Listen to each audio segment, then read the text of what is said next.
Quinlan. Welcome back to my channel. Today I'm going to do some book recommendations, and I'm trying to pick out books that I haven't seen a lot of on BookTube. I admittedly have a pretty small BookTube circle, but I just haven't really seen these, and I don't think that they're super popular books. I know some of them do have a following, but I'm trying to avoid series like Six of Crows and obviously Throne of Glass that I love so much, but I know are super popular and super well known already.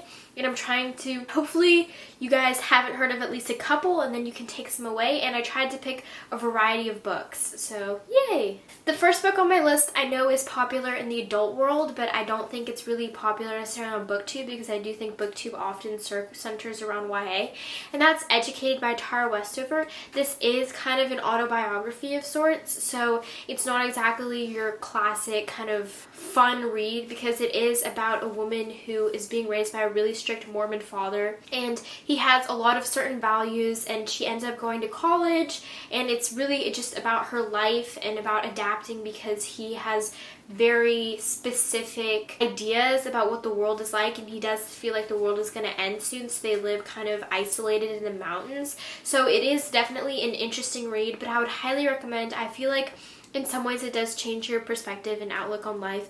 It's also just like an interesting take on religion, and just especially because it's honestly real life, it adds an extra depth to the story, I feel like. Next up is Popular by Maya Van Wagenen. I'm not really sure how to say that, but as you can tell here, it is...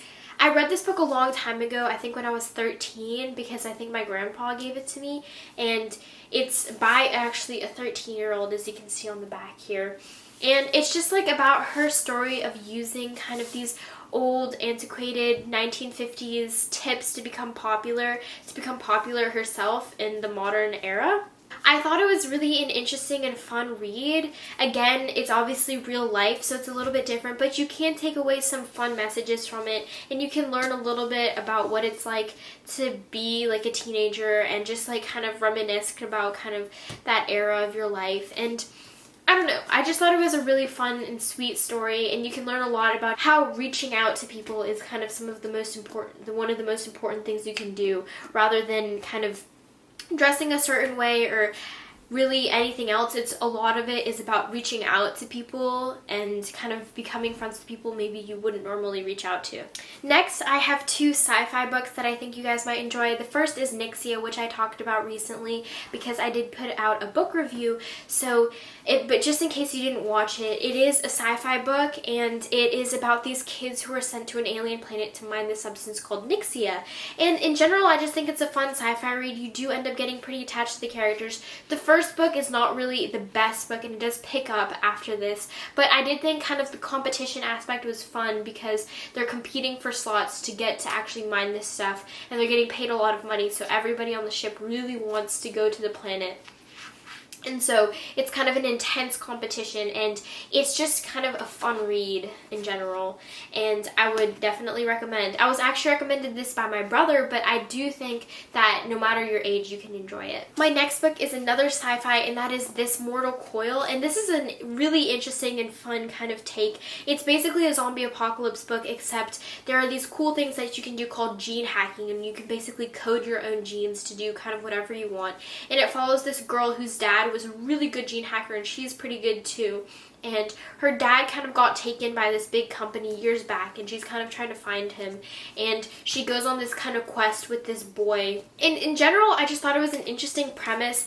I feel like each book is exciting. It's not super memorable, but every time I read this book, I just get really excited, and it is a series, and I haven't read the last book in the series, but I did read the sequel, and I thought that one was really fun too. And every time I read it, I just feel like I get really into the story and really attached to the characters, and just the whole gene hacking thing is just so sick. Next, I have 4 fantasy recommendations, and that starts with Julia Vanishes by Katherine Egan, and this one is just a fun book about a girl who can basically turn kind of invisible, and it's just like I don't want to give too much away because I didn't know a lot going into this book, and I feel like that's the best way to do it.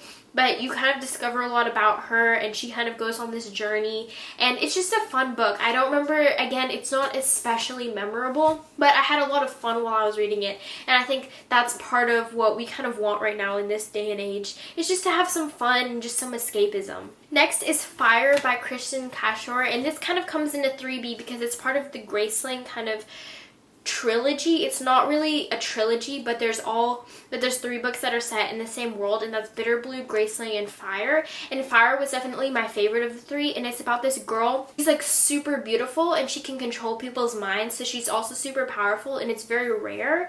And so she's not really trusted by a lot of people, obviously, but it's about kind of her journey, and I just remember it being super fun to read, and it was definitely like a page turner for me. Next up is Dissonance by Erica O'Rourke, and this one is interesting because it's basically about, it's an urban fantasy, I would say. So basically this girl is part of a unique group of people that can see the dissonance, and like, or I don't know if they're called dissonance, but it's like every choice you make in the world, it spirals into 2 directions. So like if I'm choosing between eating cereal and oatmeal for breakfast, there will be kind of a parallel world that will break off when one where I eat cereal and one where I eat oatmeal. And this girl is part of this special group of people that can see into kind of both of these worlds, and she can travel between different kind of parallel kind of universes basically. And she keeps getting kind of seen, or she keeps kind of running into her crush in all of these different worlds, and so